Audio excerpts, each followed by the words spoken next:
Salam sejahtera buat kita semua. Salam dalam kasih Tuhan kita Yesus Kristus. Puji Tuhan. Alkitab berkata, semua manusia telah berdosa dan telah hilang kemuliaan Allah. Dan akibat dosa adalah maut. Artinya begini, setiap manusia yang dosanya tidak dibereskan, tidak bertobat dari cara hidup yang salah, Alkitab berkata akan masuk neraka kekal selama-lamanya.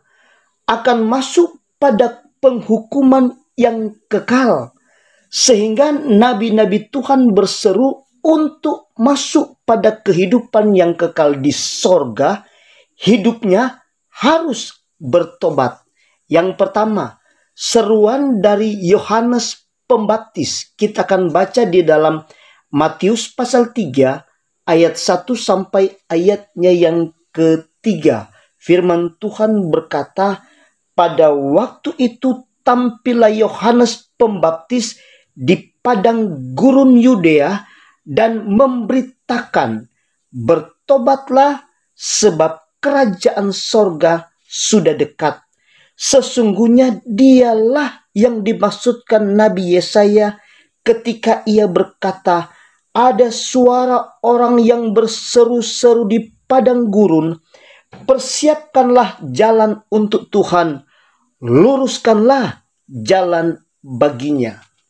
Puji Tuhan. Dan yang kedua, khotbah Petrus di Serambi Salomo. Kisah Para Rasul pasal 3 ayatnya yang ke-19. Karena itu, sadarlah dan bertobatlah supaya dosamu dihapuskan. Dan yang ketiga, tulisan Rasul Yohanes kepada jemaat yang ada di Efesus. Wahyu pasal 2 ayatnya yang kelima. Sebab itu ingatlah betapa dalamnya engkau telah jatuh. Bertobatlah dan lakukanlah lagi apa yang semula engkau lakukan. Jika tidak demikian, aku akan datang kepadamu dan aku akan mengambil kaki dianmu dari tempatnya, jikalau engkau tidak bertobat.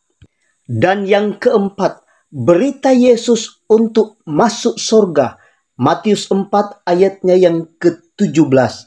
Sejak waktu itulah Yesus memberitakan, bertobatlah sebab kerajaan surga sudah dekat.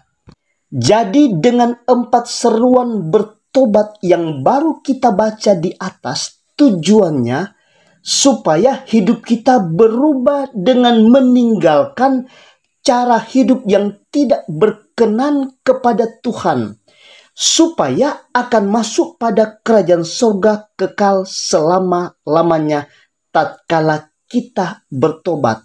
Dan kalau kita akan baca di dalam kisah seruan untuk bertobat yang disampaikan oleh Nabi Sefanya untuk bangsa Yehuda, di dalam kitab Sefanya pasal 2 ayatnya yang pertama.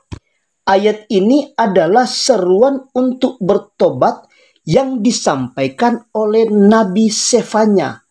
Nabi Sefanya tidak pakai kata bertobatlah, tetapi bobotnya sama. Baca dalam Sefanya pasal 2 ayatnya yang pertama. Lembaga Alkitab memberi judul seruan untuk bertobat ayat 1. Bersemangatlah dan berkumpullah hai bangsa yang acuh tak acuh. Ternyata untuk umat-umat Tuhan yang tidak bersemangat lagi untuk mencari Tuhan harus bertobat. Umat-umat Tuhan yang tidak bersemangat lagi beribadah kepada Tuhan ternyata harus bertobat. Dan umat-umat Tuhan yang tidak bersemangat lagi melayani Tuhan, tidak bersemangat lagi dalam pelayanan, harus bertobat. Artinya begini, bagi siapa saja yang sudah acuh tak acuh mencari Tuhan, acuh tak acuh beribadah kepada Tuhan, acuh tak acuh melayani Tuhan harus bertobat, sebab jika tidak bertobat, alamatnya akan hidup dalam penghukuman yang kekal selama-lamanya. Akhirnya dengan bersemangat, excited, dan tetap kuat di dalam Tuhan, maka kehidupan kekal di sorga selama-lamanya itu akan menjadi bagian buat kita semua. Tetap kuat dalam Tuhan dan tetap setia. Tuhan Yesus memberkati kita semua. Haleluya. Amin.